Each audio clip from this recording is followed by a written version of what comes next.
New poll by Meredith College shows people voting in the Republican primary here are not bending their opinions. Former President Donald Trump still holds a commanding lead over his Republican challengers. Ron DeSantis is the only other candidate to have double-digit support among NC Republicans, with still just 13% of the vote. All eyes on North Carolina and the role we play ahead of the 2024 GOP primary and general election. Kara Peters spoke with the experts on what they say could happen. She joins us live in studio tonight with more. Kara? Devontae and Christine, it's no secret that North Carolina has historically been one of the closest and most competitive states in recent presidential races. And now with the state growing, reflected in a change in district maps and electoral votes, experts are stressing the importance to use your vote. We're a little less than 6 months from Super Tuesday ahead of the 2024 presidential election, which means presidential candidates are starting to set their eyes on which states will give them a boost in the long run.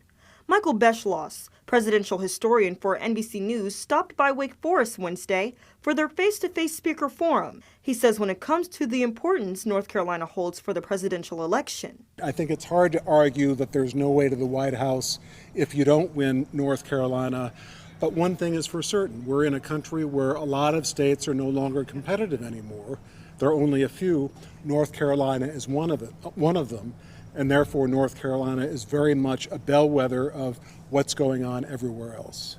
One factor that is impacting North Carolina, newly drawn district maps. Well, here we are again. We're redrawing maps in the middle of a decade. There was some litigation that went on, and as a result of decisions from the state Supreme Court of North Carolina, the maps will be redrawn for the state House, the state Senate, and the state's 14 congressional districts. Other factors that could sway the balance. North Carolina now worth 16 electoral votes as compared to 15 in 2020, plus new voter ID laws in place.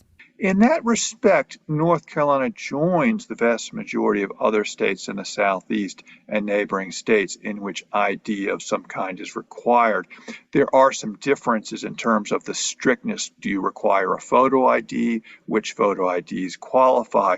Overall, experts say despite these factors making North Carolina unique, your vote is what ultimately matters. Anyone who lived through the elections of 2016, congressional in 2018, 2020, Biden versus Trump, should realize that these things are hairbreadth things. Your vote, I know it sounds like a cliche, it really does count. If you stay away, that could be the vote that could have determined things. And conversations surrounding the GOP presidential debate also come following the recent legal troubles with former President Donald Trump and now frontrunner candidate. Beschloss said it's hard to predict how this will affect voters in the long run. Reporting live tonight in studio, I'm Kara Peters for WXII 12 News.